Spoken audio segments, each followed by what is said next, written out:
Happy Friday, everybody. Welcome back to the Fumble Live. We are breaking down the latest sports news for you. We've got some details about the NBA and how they're going to be resuming the season next month. So exciting, but that's just one of the topics we're going to be getting into. Before we do all that, make sure you subscribe to our channel, tap the bell for notifications, give this video a thumbs up, share it with your friends, leave a comment below. And now to introduce the Fumble Squad, I'm Devin Howard, you guys. You can find me on Instagram as @Devin Howard. Chris? It's your boy Chris. You can find me everywhere at CK2K. I'm Jackie Ray. You can follow me at JRay the Fanatic. Hey guys, it's Britt Johnson. You can follow me on all social media at I am Britt Johnson. Really quick, I wanted to say happy what would have been 27th birthday to Breonna Taylor. So shout out, happy birthday, rest in peace, Queen. Happy birthday, sir. Yeah, man. Happy birthday! Do we look like the Verizon bar, the More bar, and any other? Okay, there we go. Level up. There we go. I'm like, what's going on? I know. Right? Look back, I'm like all in the camera. Like, what up, guys? There we go. Thank you so much for mentioning that about Breonna Taylor's birthday. I'm sure you guys have posted this as well, but there's also a swipe up to sign a petition on my story if you guys want to check that out. It's a change.org petition justice for Breonna. Happy birthday to her. I think it's important that we recognize her today, so thank you for bringing that up, Britt. Also, I just would like to say to my Fumble squad, everybody looks so clear today. Everyone is so in focus. Everyone is so sharp. I love it. I know, right? Don't jinx it, Devin. Right. You know that ghost is loose. Jackie start getting a little grainy, and then the next. I know. Right. All right, I should not have mentioned anything. I'm sorry about that. Also, I'm getting grainy already. Oh no. We've discovered who the Fumble ghost is, by the way. It's Britt Johnson, for anybody asking. Yeah. So evil Britt Johnson. Not this one, it's a different one. It's an evil Britt Johnson. I have an evil twin. I guess. I don't know. Yeah. I just actually received a news story that I want to mention really quickly. The LA Galaxy soccer team is planning on releasing a player after his wife's racist and violent comments. So his name is Alexander Katai. I actually am not familiar with him. But his wife made comments about protesters that just cost him his job with LA Galaxy. The team decided to part ways with the player because of her. So she just ruined his career. He's, he met with his team earlier this week because his wife called for people to kill protesters, which she referred to as disgusting cattle on Instagram. That is insane. That's like for sure a WTF moment. That's awful. Do you guys have anything that you want to say? I mean, obviously, if that's his wife, he must have like a similar sentiment. I don't see somebody being like married. Like, I would never be married to somebody who's a Trump supporter, It's just two totally different. I'm super liberal, and I just feel like if she's saying something that crazy on social media, like, he might have had the, thing to be like, okay, I'm going to step back and not say anything. But he definitely has that same kind of sentiment because that's his actual wife. Like, you all heard that the guy that killed George Floyd, his wife is like, I want a divorce. Like, I can't be with this man, So, he should have probably done the same thing because that's crazy. Mm-hmm. Yeah. It really, really is crazy. Well, I just wanted to mention that. I feel like that definitely belongs in Jackie's segment WTF because that's like such an aggressive and like, horrific thing to say. Worse than a lot of the other things. Yeah, maybe he'll issue a statement by the time we get to WTF, and Arthur will let me know, and then we could talk about that because I'm 100% with Britt because it's either like, girl, what the hell did you where's the attorney? I need to call somebody. Or it's, babe, you shouldn't have said that out loud. We were just talking about that over dinner. It's one of the two. There's no in between with that. So it'll be interesting to see what statement he's going to release about that. Oh, yeah, for sure. We'll keep an eye out for that. But for now, let's jump right into the first need-to-know news story. I'm sure you guys saw this video making its way around social media and the internet today.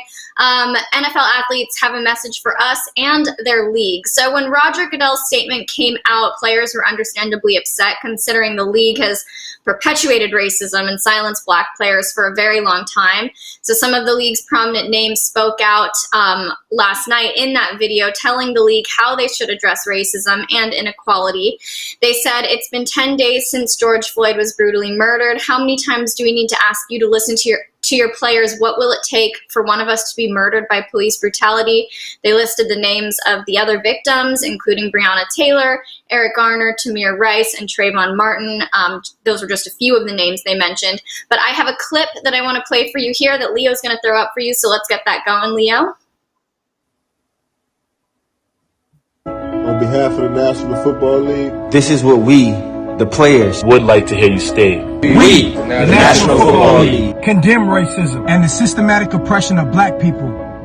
we, the National Football League, Admit wrong and silencing our players from peacefully protesting. we, the National Football League, Believe Black Lives Matter. Black Lives Matter. Black Lives Matter. So it was very powerful. I watched that and got chills. It features Odell Beckham Jr., obviously, as you saw, Patrick Mahomes, DeAndre Hopkins, Michael Thomas. So, you know, I think the parting message is, okay, NFL, the ball's in your court. Let's see what you do. Chris, I want to ask you first, with everything that's going on and the way that athletes are speaking out against the NFL and in support of Colin Kaepernick, do you think that Colin Kaepernick has a second chance in the league, or is anything going to change here? I hate that question. Not that it was a bad question. I just hate that question because what the answer should be is probably one thing. Not what the answer is. Not what the answer probably is. And if anything, too, I've been having a battle with myself on this one. Like, if it's one of those things, like if he does get that opportunity now, is it because he was forced into getting that opportunity from a team? Like, if we find out that the Seahawks go and sign him after, you know, the many times that they missed on sign him or so on and so forth, but also then I ask myself, does that matter? Because the point of the matter is he's got an opportunity, but then we got to see what happens with opportunity. So to answer the question, it's just hard for me to believe that if he does get that second chance that it would be genuine. I'm gonna be completely honest. That's just how I feel about it. I feel like it would be more of a situation of him getting, like I said, getting signed because of the pressure that's being put on them and them making that decision because they feel like they have to. That's just how I feel about what would happen. I'd be for it, but then I also want to see then what happens to whatever team that does sign him. Does he actually play? Is he just going to be a poster child to say that we did this because of what's going on? So I don't know. That's how I look at it with this whole, with what's going on and with what's been happening with Colin Kaepernick. But shout out to all the players that were a part of that video. I think that was very strong. It was a good step. And the NFL need to hear it for sure. Yeah, and that's a valid point that you bring up, Chris. I think that a lot of people are wondering the same thing. It's been years since Colin Kaepernick hasn't been able to play in the league, and if it happens now, I think people would wonder the same thing. Britt, do you feel like change can happen in the league now that athletes are being more vocal about speaking out, or do you think it's a lost cause? We are actually kind of going to be getting into that during Fritz Take today, so that's interesting that you asked me that question, kind of reading my mind there a little bit. So obviously I'll delve into it more during Fritz Take, but just to simply answer your question, yes, I do believe change can happen. Yes, there are steps that need to be taken to do so, and we need to stop. The NFL does need to stop kind of just selecting guys or having guys on their team just because they want to say that they did something. I remember when Michael Sam went into the league and the Cowboys tried to sign him or whatever after the fact. They just did that just to say that, oh, see, we did have a gay player come into the NFL, and he never really got to play, you know? And actually, to be fair on that side, he wasn't very good anyway. But they just had him come on, you know, they just had him come on the team just to, you know, take that picture and like have that moment to say that they did do that. Right. And I don't want them to do that with Colin Kaepernick. And I also, it's been 3.5, 4 years now since Colin Kaepernick has played. So I also don't want Colin Kaepernick to then now, being out of the league for almost 4 years now, go into a situation and he isn't the guy that he was 4 years ago. And then they're going to say, oh, well, see, that's why we didn't have him there in the first place. When really, if you would have just signed him a year or two after the fact, he was still a great quarterback. But obviously he's getting older. He's whatever. So at this point, I don't even want to see him in the NFL anymore. I mean, like I said before, if my job did something like that to me, I don't want to work back there anymore. I really don't. But it's about the change and the progress moving forward. And again, I'll talk more about it later because I'm going to be addressing the Colin Kaepernick situation as well. But hopefully we see change. Hopefully these players, don't just do this video. They maybe possibly decide to, if the NFL doesn't re-release a new statement or, say something about it, sit out, players. You guys are literally showing you guys have the voice and you guys are the league, as you guys stated in the video. So maybe you guys need to take action behind this video. This was a good start, but if the league doesn't do something and you guys still show up to work on Monday, well, technically Monday, I'm just saying that as a figuratively speaking, but you guys still show up to work, then nothing's going to happen, nothing's going to happen. So you guys need a little bit of action behind this video and make sure you follow up with the NFL and they do what you guys have asked them to do. Yeah, there's power in numbers, that's for sure. So they hold the power here, and if they decide to take action in a more prominent way or significant way, maybe that could be another way that gets the ball rolling with change. Jackie, do you feel like this message is falling on deaf ears? Kind of the same question for you. Do you feel like the NFL is listening and they might change? So I actually really love what Britt just said. She reminds me of my mom. She's always got the optimistic heart and whatnot. I am not like that. I am definitely the one that's like, nah, they ain't changed this long. Why in the hell will you think they're going to change now? But my dad always said, you really do need both viewpoints. You need the person who's going to think, change will come. People do evolve. I think that if you haven't evolved at this point, you've kind of, especially when we know what the NFL is rooted in, I just don't see that being uprooted because that's being passed down to their children. But at the same time, I think you do have to have people like Britt and my mom who are optimistic. And I think you have to have people like me who are ready to fight by any means necessary, because that we're going to be the ones that if it does change and Britt's right, then it's going to be because we were in there fighting. But no, I think we're at the point now, and I've said this about the police department as well, that you just cut your losses and start over because I just don't think with all the things that have been said from each and every owner in the league, all the things that have been done from each and every owner in the league, anything that they do now is specifically to save face with the public. But we also know that there's a large racist fan base as far as the NFL. So at some point they will have the opportunity to change back. They will take it. They haven't even taken a minute step of forcing Washington to change from a racist name. So I just don't see change coming. I do see a lot of placating that's going to happen, especially this upcoming season. But what will be more interesting is what happens the following season. Do I think any of it is sincere? Absolutely not. All right. Well, I'm going to ask you what you think about the sincerity of this next story and this next video. We got a second apology from Drew Brees. This one was a video. I really don't have a whole lot to say about it. I just want to play a clip and then I want us to discuss it. So Leo, if you could throw that clip up there for us, that would be great. I would have laid out what was on my heart. Oh my God. Murder. Ahmaud Arbery.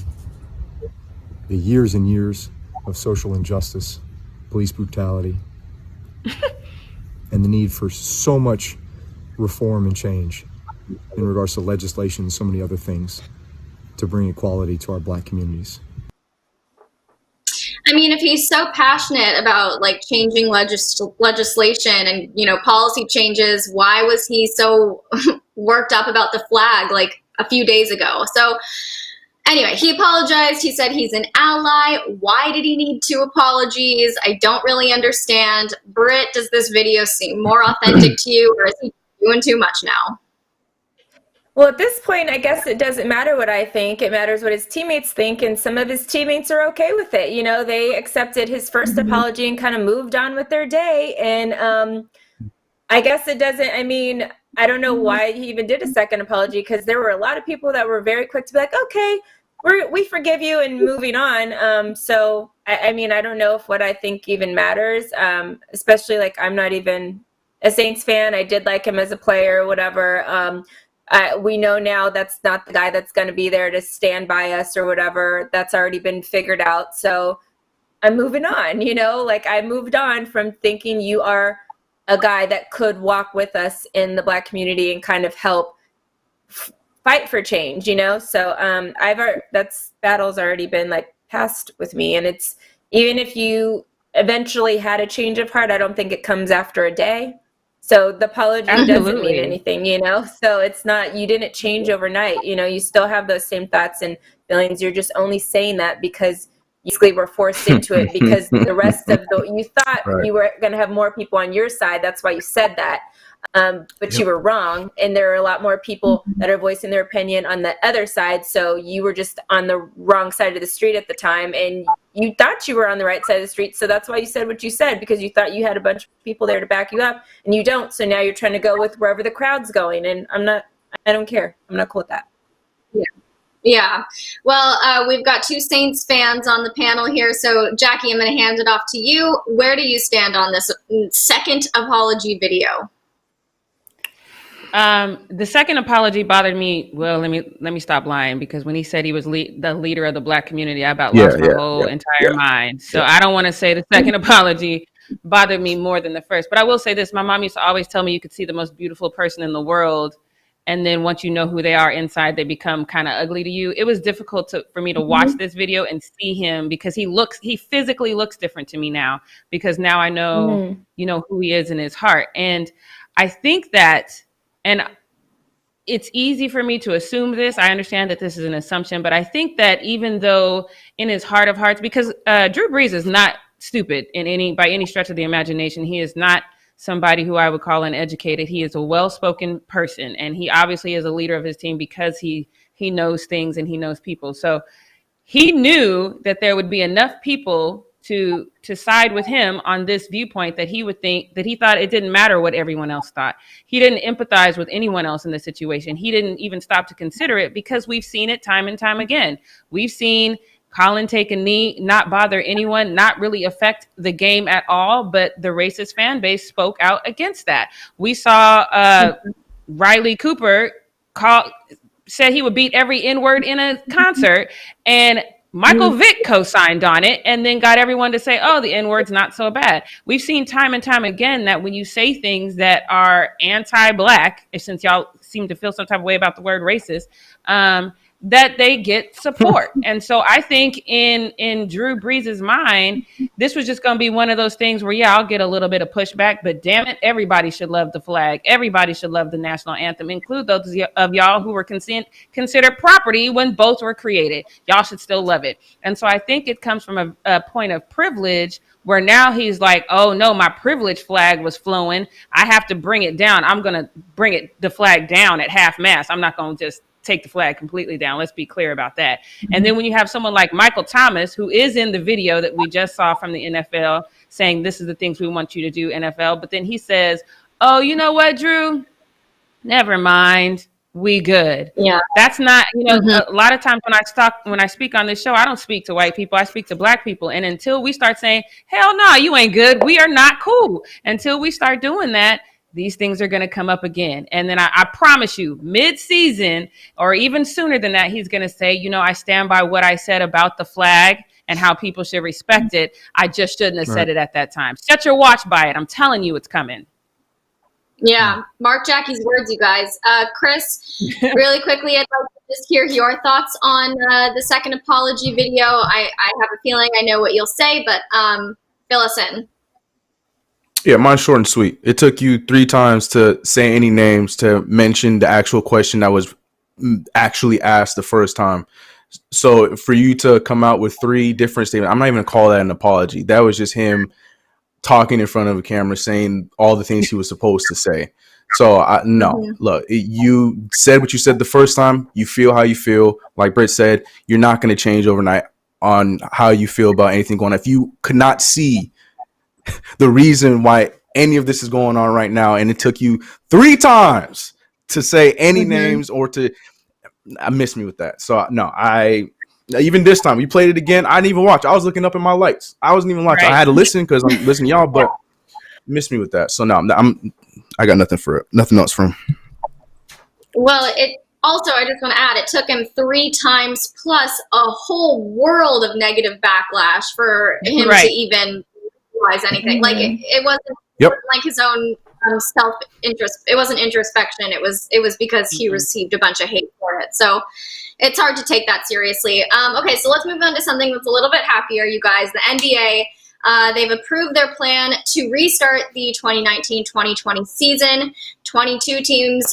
We talked about this yesterday, by the way, but I just am filling you guys in on the details that we really didn't get to address that much in our live show. So 22 teams will take part, including 16 in playoff position at the time of the suspension, and then 6 teams that were within 6 games of earning a playoff spot, which includes the Wizards, Trailblazers, Pelicans, Suns, Kings, and Spurs. Teams will play 8 regular season games before a possible play-in tournament for the 8th seed in each conference. Then there will be the typical 4-round playoffs consisting of the best-of-7 series. And then the latest possible conclusion date is October 12th. Players will undergo daily coronavirus testing, and if somebody gets a positive test, that would result in that person entering quarantine and receiving treatment, but games will go on still. Training camp starts July 9th through 11th. The season begins on July 31st. Draft lottery is August 25th. The NBA draft is October 15th. Free agency starts October 19th, and then the 2021 training camp begins November 10th with the season to start on December 1st. Those are all the important dates that you need to know. But what I have been wondering about, and what I want to hear from you, Jackie, is why do you think the Blazers voted against this format? Why were they the only team to not be in favor of it? I mean, I do not have a crystal ball in front of me. I have no idea because that, like I said, I legit thought it was the Knicks that voted against it. And then when I saw it was the Trailblazers, I'm like, y'all got something to do? Like, did y'all already start planning your off season? Like, I have no idea. I got nothing. Yeah, it's kind of mind-boggling. Okay, Chris, so unfortunately you have no team in the race right now, so what are your predictions for the finals? Hilarious. Okay, she had to hilarious. sneak that in there. She had to. You could have just asked, oh, so how do you think it's gonna? No, you had to go and kill it. Whatever, it's fine. It's fine. I just wanted first before I have the answer. Can we talk about these dates? Like, it's exciting that 3 days after the NBA Finals is over, say that goes to Game 7, October 12th, we're going right into the draft on October 15th. Then we're going right into free agency on October 18th. I think I'm just excited about that. Offseason is going to be cool, even though not many players are probably going to be leaving their teams because of financial reasons. But it's just cool that it's going to be back-to-back like that. So I'm excited for that. Had to bring it back to my Knicks because we're going to be very in all that stuff going on, draft and free agency. But yeah, going back to your initial question, Devin, I don't think anything's going to change with my opinion. I still have not decided on which LA team yet, but I feel like the Bucks are still going to make their way over to the finals and they're going to play against one of the LA teams. I do not have an answer yet. I want to see how everybody's looking after this quarantine. So I'm going to keep it that simple. It's going to be LA versus the Bucks. There's my answer. You choose which LA. I wonder though, because it said 7 games a day, right? 7 games per day are going to be played, right? Isn't that what it said? So where are we watching this? How are they going to charge us an arm and a leg? Are we going to have to get some kind of subscription? How are we watching this? Hopefully they hold up on those 3 league passes. Yeah, I know, right? I'm assuming it'd be like mostly on ESPN and ABC just because they're hosting it in Orlando at Disneyland. But there's some I have some questions Plus too. Or probably ESPN, ESPN2, ESPN. Okay. I just don't want to have to pay for it. Is what I'm getting at. I feel like it needs to be free. Right. Right. Well, and then I want to ask some questions about they didn't address basically what Chris had asked the other day, and that is, what with the NBA draft, are you guys ending the season at these numbers? Because now they did answer that question. Okay. They did answer that question. So those 8 games are supposed to be for that whole play-in or whatever. So that's not going to affect the regular season. It's not going to affect the regular season. No, So normally how there's 14. Yes.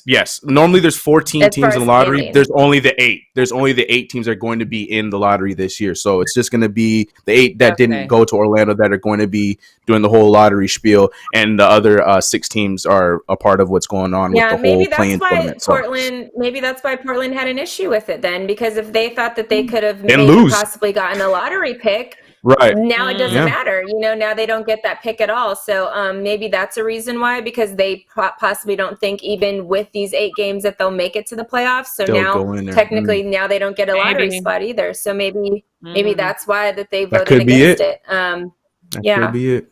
Yeah, that's actually a good point. Over here, guys. Yeah. That's way better than me trying to figure out when are we having this NBA awards, because that is one of my favorite times of the year. I need my NBA awards. When they gonna fit that in? That's true too. When are we gonna figure that out? Right. Because now, like Chris was saying, how close everything is together. So everything. When do we find out who won from this past season, and when's that happening? Yeah. Like, so I need to know that too. That's true. I know there's still some stuff that we need answers to, still some stuff that's a little bit murky. Britt, I did have another question for you, but we're cutting into the post up now. So I think we're just going to have to go right into it. Chris, if you could take it away. Yeah. Okay. Be like Trey Songz. Ooh, I'm about to dive into the post up. Please stop it. With your boy, Chris. Yes, we are diving in right. I wasn't ready, so we're just going into the deep end, and we in here for the post up. And I want to start off with another powerful video that was dropped yesterday. This one coming from LeBron James and Uninterrupted, especially with Laura What's-Her-Face coming back into the news waves with her flip-flopping on the situation with Drew Brees. It was great and important for LeBron and Uninterrupted to drop this video, and I felt like it was a well-made, nice, short and sweet, to the point video for people who still have questions as to why we are protesting and speaking out the way that we are. So with that, I have nothing else left to say. That I just want you guys to watch the video that was dropped by LeBron.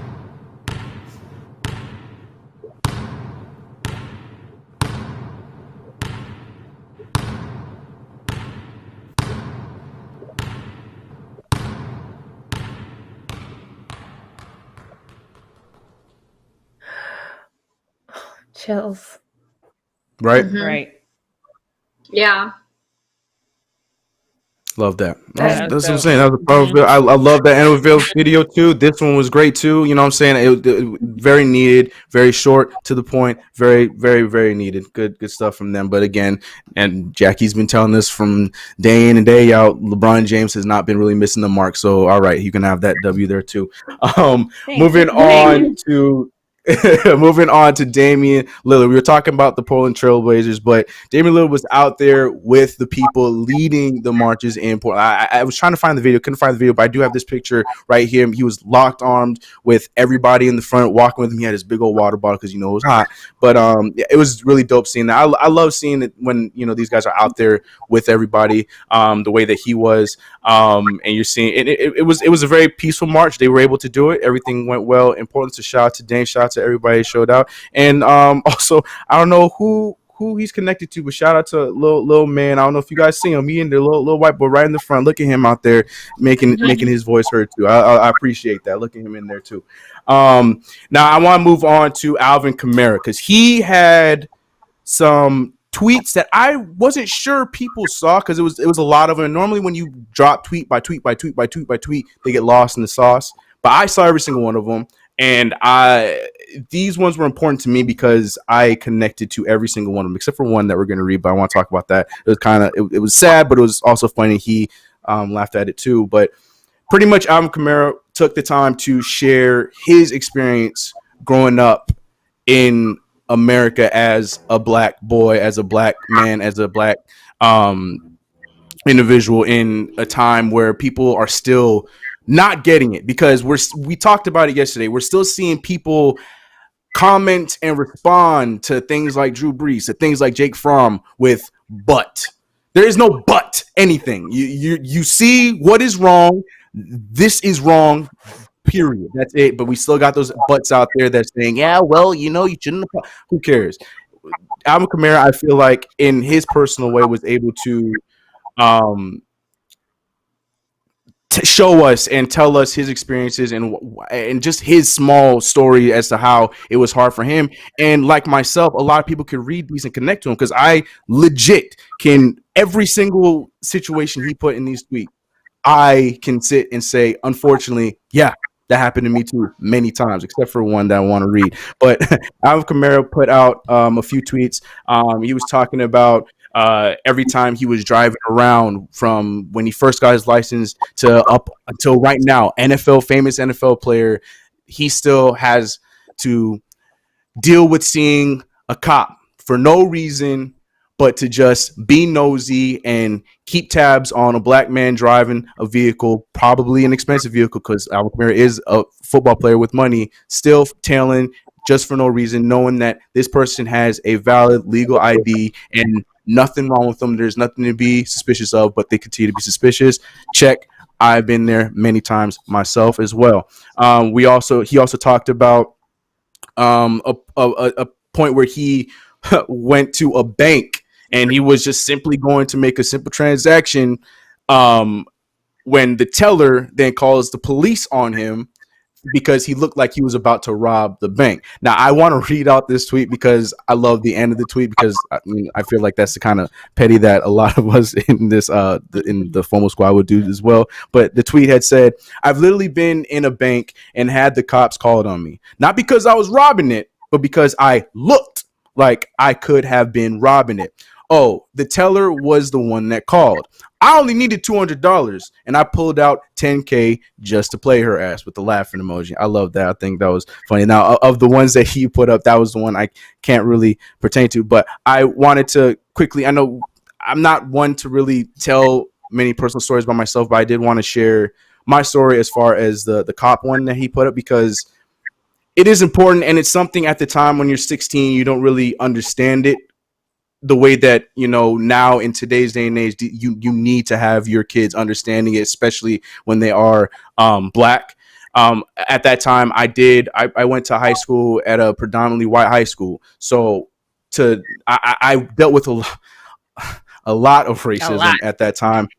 Let me tell you, I have stories, but we don't have enough show for me, all the stories I could tell. But for this particular story pertaining to what he had, what Alvin Kamara had said, same thing happened to me. It was one of those things where every time you drive your car, you see a cop, and 1 second they're next to you, next second you're looking in your rearview mirror and that same cop is behind you. For what reason? No one can tell. And there was a particular situation when I was driving with my brother and one of my friends in the back seat, all of us black. And another statistic, but my dad left us, like you can name with any other family, unfortunately. And the benefit, and I joke about it, the benefit I could come from that is he had a Mercedes that he wasn't taking care of. So when I got my license, I was able to drive this Mercedes. The problem with that is being black driving a Mercedes in those neighborhoods is not as great as it sounds. So because of that, I'm driving this Mercedes. It's not the greatest Mercedes, but it's still a Mercedes nonetheless. And I'm driving with my boys, and we're literally just playing hoops, and we're just going back home. And this cop, the minute you go through a light and you see that it goes yellow and you expect people to slow down, but that cop revs up to come past you, it's one of those situations where I was already prepared to be pulled over, because this is not the first time I was pulled over. I get pulled over. I try to go over on the side of the road. They use their intercom, tell me to go into the Ross parking lot. We go in the Ross parking lot. Next thing you know, I'm pulled up. The car's behind me. He gets out, asks for my ID, give him my ID, asks if I know, the same question. You know why you pulled up? I had no idea. I said I had no idea. Mom, if you're watching, I apologize. And I've told you when I told you this story, I was not very polite when I was talking to this cop, because, again, this was not the first time it happened to me, and I knew I wasn't doing anything wrong. So I told him, I have no idea why you pulled me over. Please explain to me how, in that tone, and looked at him with the face. He said, let me run your ID, and I'll come back to you. Before he could even get to his car, 2 other cars pulled up. And it's literally me here, 2 cars pulling up, one behind. He's running the ID, comes back and asks if I have anybody else in my car, knowing that he could see my brother right there. So he asked me to roll all my windows down. This is not an exaggeration. This is dead serious. Roll all my windows down, to then my homie Koye behind me. He is exposed. And then he had the nerve. He said, "Oh, I didn't know there was 3 of you. You got to tell me that next time." So now He makes my friends pull that. He makes my friends pull their ID. They give the ID to him. He goes back. And before they could even come back and give me my ID back, at the time, there was like 6 cars. Before he could even come back, all these cars leave, disperse. This dude comes, walks up, gives me an ID, tell me have a nice day. Before I could even get my ID in my pocket, dude was already gone, knowing that there was absolutely no reason for me to be pulled over because it just didn't look right, and I probably stole that car. So the reason why I'm sharing that story is because it's a situation where when I see Drew Brees and I'm seeing all the ignorance from all these people that, like Jackie said, that have the knowledge, that are not stupid people, but choose to be ignorant with situations like this, it's so hard for me to even continue to still be disappointed, whether it is somebody that I looked up to or somebody I love to watch all these years in Drew Brees, than to just be, all right, I guess you one of them now, and then back off of it. And I can't even think, or I will never have another good thing to say about Drew Brees. I don't know, like Britt said, I don't know how my players are able to forgive him so fast. I'm not there yet. I don't know if I ever will be. I don't know if these 2 years we win a Super Bowl, whatnot. I don't know if I'll be celebrating. So for Kamara then to share this story when that is his teammate, and I feel like that was the underlining reason why he posted all of these messages, was because he has a teammate that is obviously ignorant to what is going on with the people around him. Kamara went out and shared some personal stories like this on his Twitter to share with us. But to me, I feel like it was that underlying, like, Drew, hey, I'm the guy you hand the ball to. This is the kind of stuff I was dealing with while you're over there being ignorant, worrying about your flag.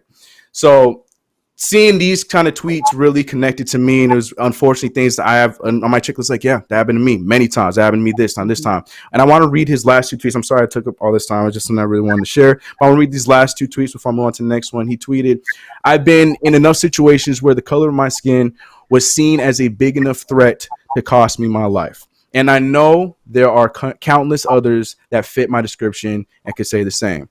Connected with that, I retweeted that one. Then he left off with this: I can kneel confidently because I know that with the small gesture, a much bigger message is being conveyed.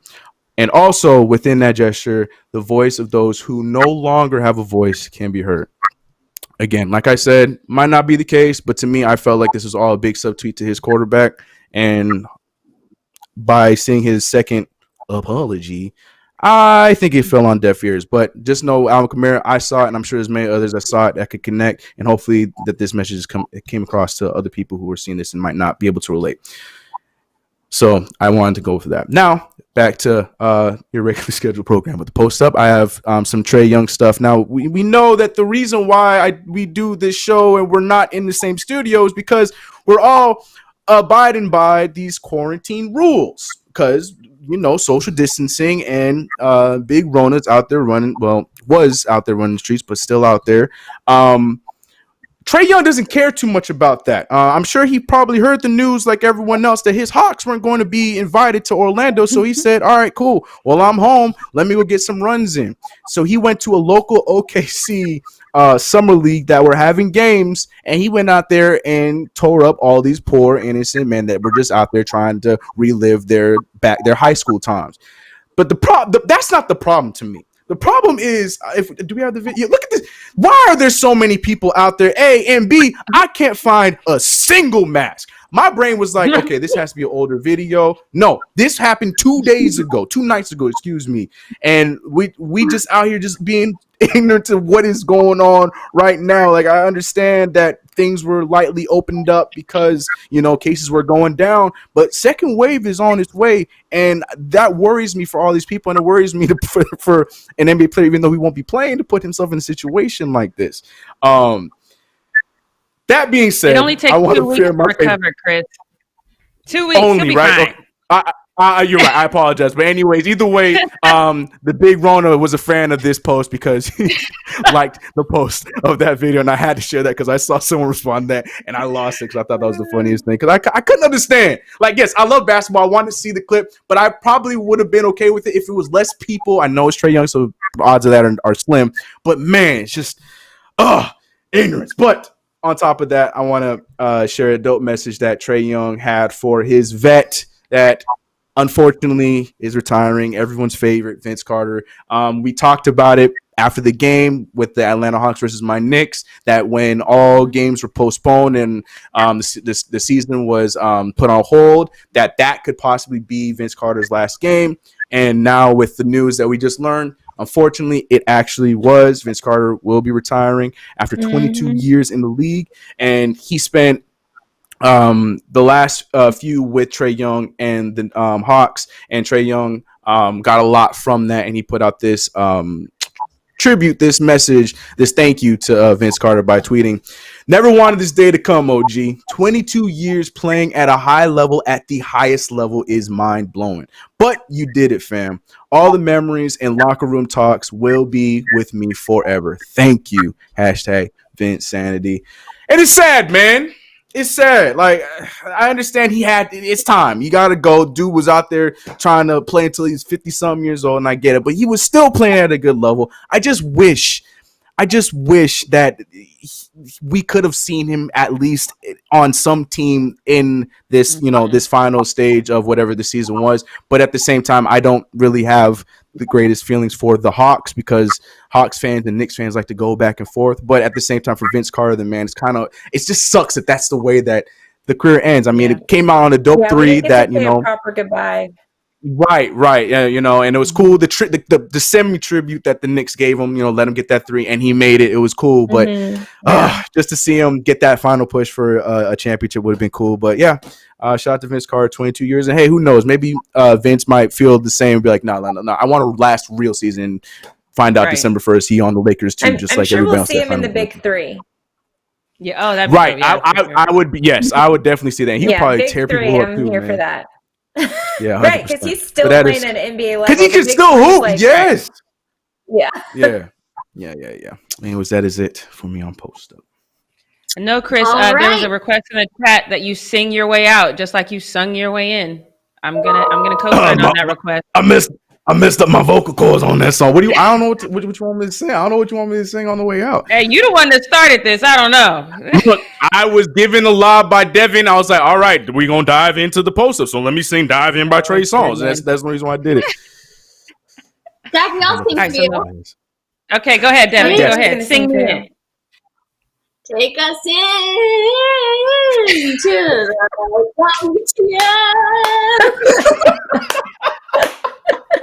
I can't even breathe right now. Devin for the win, y'all. That was okay. Woo! All right, so let me refocus. Let's get back to this because we're going to be talking about some more NFL. So I just want to real quick to ask the NFL to repeat after me. We are sorry. We have perpetuated a spirit of racism for decades. We have allowed the owners to implement racist policies and practices that have gone unchecked. We're sorry. See how easy that was? It's so easy to just say that. But instead, on Thursday, they decided to say, quote, "This is a time of self-reflection for all. The NFL is no exception. We stand with the Black community because Black lives matter. Through Inspire Change, the NFL players and our partners have supported programs and initiatives throughout the country to address systematic racism." That's externally, y'all, not internally. "We will continue using our platform to challenge the injustices around us." Just around us, not in us, but whatever. So the NFL is going to donate $20 million this year. To me, this is the equivalent to a man beating the hell out of you and then coming home with like some flowers and a car and trips to Italy and saying, "Babe, I love you, let's go," but never addressing what he actually did. I don't like this. I appreciate the money. I wish they would kind of detail out specific programs and how that's going to help. But, of course, there's just these little, organizations that you can go to on their website. But I really wish they would say, hey, maybe if we're not going to hire Colin Kaepernick, maybe he could be the advisor to help us make sure this money is going to specific places. I'm with Britt that I don't know if this is the time for Colin to come back to the league. But, they're throwing money at it. So, Devin, my question is actually for you. Do you think this absolves the NFL from decades of racist practices? No, absolutely not. It does not absolve from decades of racist practices. Yeah, the money is nice. Great gesture. Let's see some action. I want to keep it short and sweet. I know we're running low on time, but that's all I want from the NFL now. Action, change. Let's see something actually happening. Money is wonderful. It's not enough. Right. No, I agree. I know you're right. We are running short on time. So, Chris, I just want to talk to you really quick because it seems that either way this one was going to play out. We were going to get somebody with this mindset at the quarterback position because apparently CBS Sports is saying in this tweet right here, they said had Breeze retired as long as he talked about and considered, I'm told Brady had a very serious interest in the Saints and vice versa. Brady was waiting and watching that closely, would have been a very real possibility. So we were going to get somebody who plays golf and has Trump on speed dial and has these thought processes anyway. But I'm guessing he might not have said it, but we would be in the exact same boat regardless. This is to me like going out of the frying pan and into a malfunctioning Trump oven with Papa John's pizza. But Chris, what do you think about this?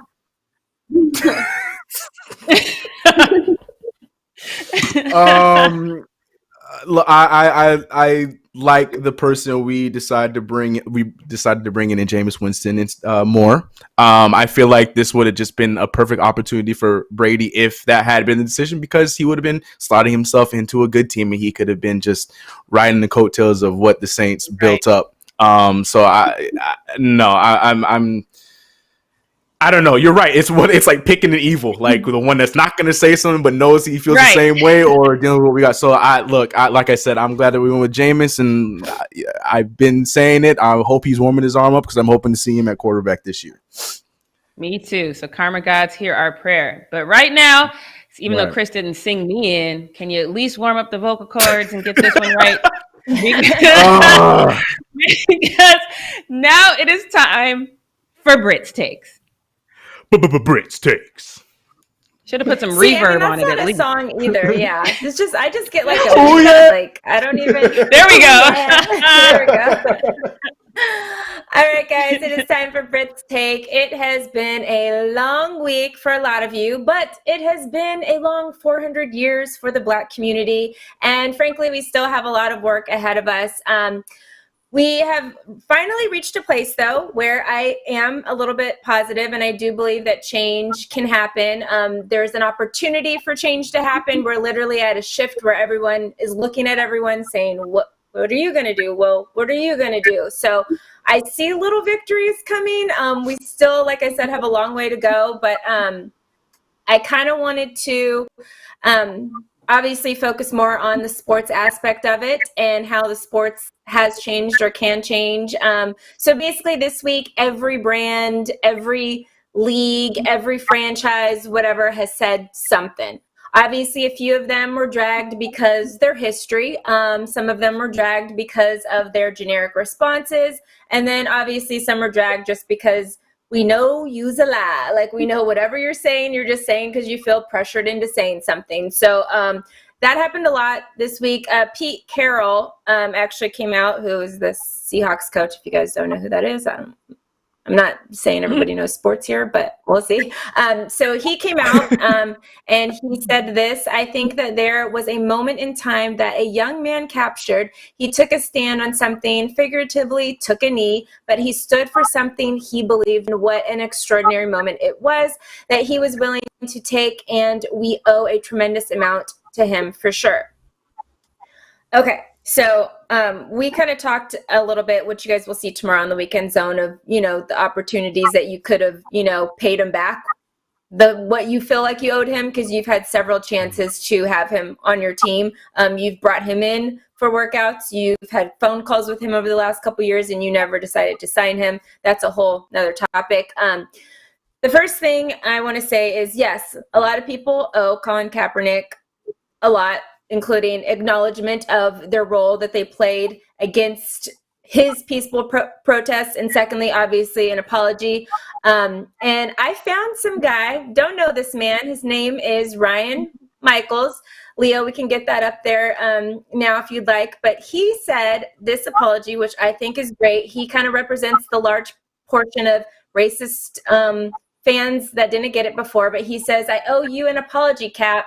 4 years ago, you made a statement, and I didn't agree with your platform. Many of my family members and people I love defended and died for the flag for which you knelt before. I was offended and openly critical of your protest. I failed to lovingly come by your side and hear your heart. I looked at how you were protesting instead of why. As a result, your cry for help fell upon deaf ears. I'm sorry. Perhaps if I listened 4 years ago, things would be different today. Maybe if I joined you in your crusade, we could have made an impact together. You chose to peacefully kneel, and I condemned you. For that, I am sorry.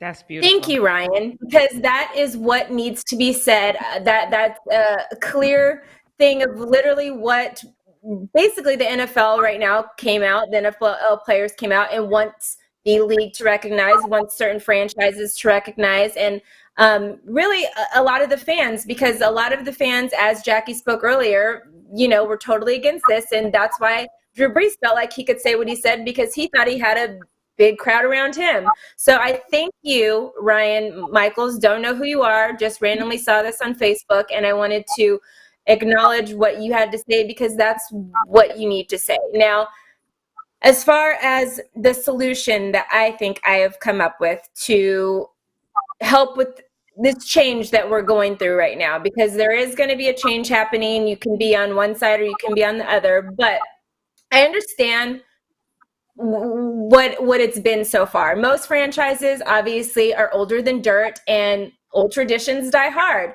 Hate and prejudice and racism have literally been passed down from generation to generation, team owner to team owner, and that's just been what it is across the board. The teams need to use this time now to sit down and ask themselves who they want to be moving forward. Let's cut all the old shit out. I'm sick of you guys saying, this is my dad's whatever, and we do this, and this is how we do stuff, and this can be where you guys end how you do stuff, because you guys have a window. There is a very small window right now where you can decide to be that league, that team that's going to make a difference and going to change. Like, you have to, like this Ryan Michaels did, acknowledge what you've done in the past, and obviously present years, because you guys were doing this last year. You guys have done this past season already, this off season already. You guys have to acknowledge all of that and actually come up with action plans. $20 million, cool. Action plans on what we're going to need to do moving forward.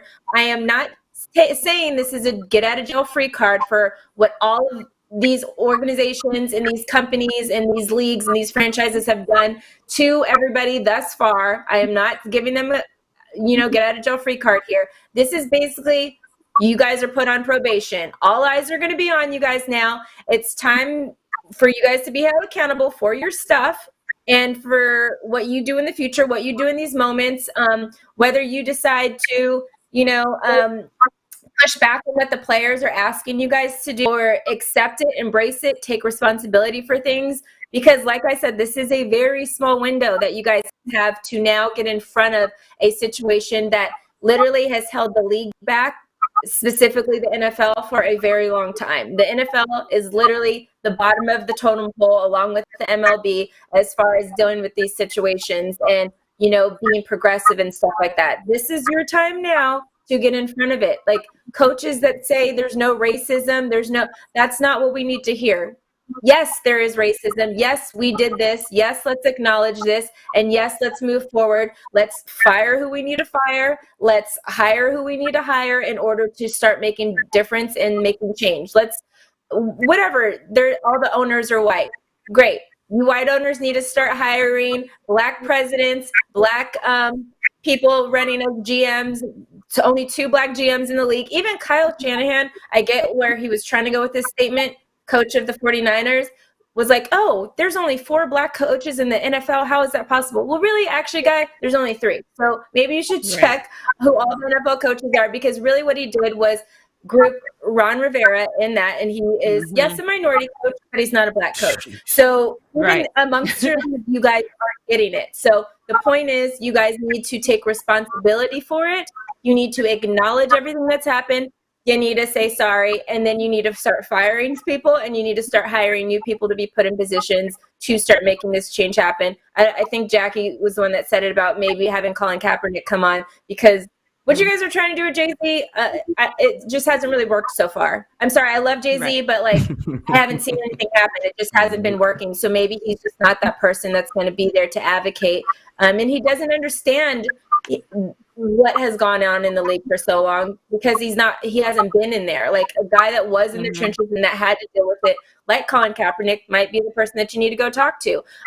But it's kind of crazy that, I'm talking about hiring, firing, whatever, all this kind of stuff. I actually am proud to see that some players have finally, because the NFL and all these players that are talking right now were Colin Kaepernick. There was literally a handful of Black players that were kneeling next to Colin Kaepernick at that time. So you guys need to hold yourselves accountable for those moments too. And I appreciate players now starting to come out. I spoke earlier of, yes, the video is great. I appreciate it. But if the NFL doesn't do anything to the video you just asked them, if what you asked them to do in the video, then what's next? What are you guys going to be doing next? You can't just continue to just call people out. I saw a bunch of NFL players recently just called out the Tennessee Titans because they literally worked Derrick Henry into the ground. Derrick Henry killed that team last year. He was the reason why that team made it to the AFC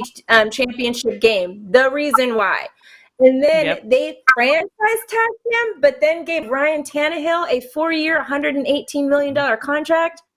The reason why quarterbacks are paid the highest in the league is not because they're necessarily the best players on the team, but that is the position that the white guys can always play.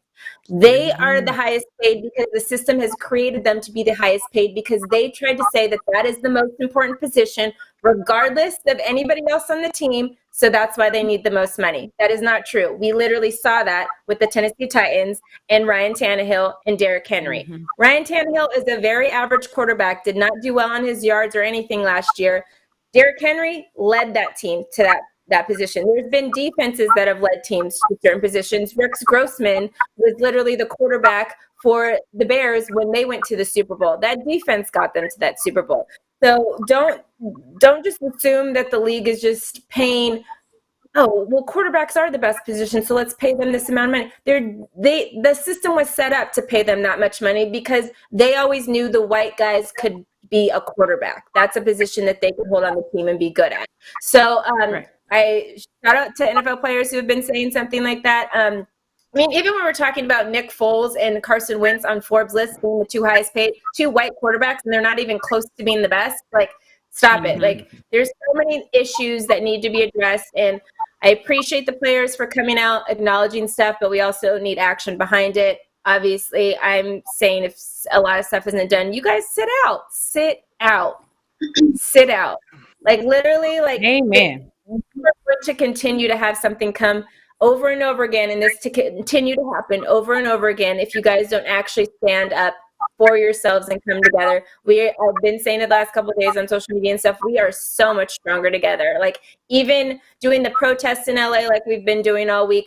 Yes, the police department is horrible in LA and it's still whatever. By doing protests, we were able to make the mayor defund the police by $150 million.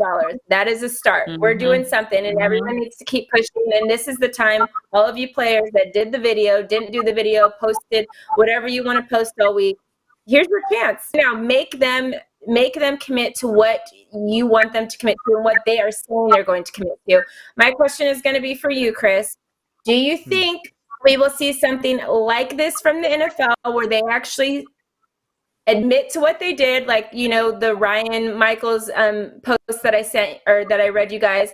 And do you think that if they don't do something like that and they don't do and read a statement like the NFL players have been asking them to do you think the NFL players should and will protest against the league? God, I hate this question. It's a big question, I know. No, it's a good question. The pessimistic side of me is still saying I don't think they will. And then as far as the players, I've said it. I remember when Jackie asked this a few weeks ago. I've said that I don't think they will. I still am leaning towards that just because I feel like because of the situation of the NFL compared to other sports financially, there's going to be other players that feel like they can't sit out, so they won't, and then the league will still try to push on without them.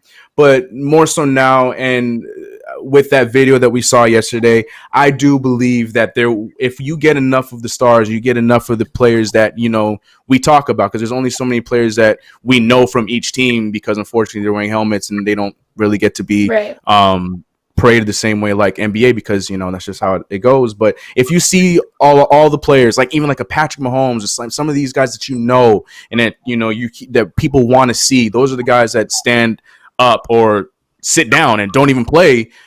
I feel like I feel like we're closer to that being a possibility. But as far as the NFL doing what Michael Richards, I can't see and say that I could see that happening yet. I honestly can't. Not the NFL. Yeah. All right. Well, that's post up. Chris getting all the shout outs today. I have two things to mention. First, we got a $10 super chat from I Am, and he says, I've got to send you a super chat for the Derrick Henry take alone, and I'm not even a Tennessee Titans fan. So I wanted to mention that. Disrespect, man. Also, just found out that Alexis Ohanian's Serena Williams' husband and the Reddit co-founder pledged $1 million towards Colin Kaepernick's Your Rights camp and resigned, urging the board to replace his seat with a black candidate. That is a huge, that's amazing. Whoa. Oh my God. Quick note. The $20 million. That's the GOAT right there. Holy right. That's the GOAT. Wow. Yo. Right. Wow. That's actually, so I'm reading that's right the now. kind of thing. Yeah. So he deserves. And that's literally what I was saying. That's Hire huge. people, you need to hire black positions to fill those things. No, that's to have huge, these owners or these presidents resign and say, fill my position with a black person. Shout out. Yeah. Shout out. Man, wow. People are like, oh, now we got to do this too. Damn. Yeah. Yes, you do. Yes, you do. Yeah. Well, props to him, you guys. I just wanted to make sure that we all knew that we mentioned that, because that was a major move and something that I think we can all really, really stand behind. Once again, a great conversation with all of you guys. Thank you so much for sharing your stories and offering your opinions. Chris, I love that you opened up to us today. That was really incredible. And I know you guys all have been opening up all week, and I love hearing everything that you have to say. So thank you for that. Fumble fam, make sure you subscribe to our channel, tap the bell for notifications, hit that thumbs up button, leave a comment below. Wash your damn hands. We're still in the middle of a pandemic here. Happy weekend, you guys. Bye.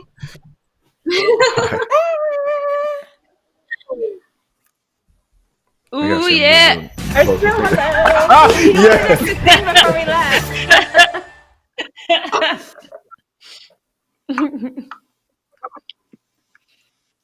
Great show. Yes, it's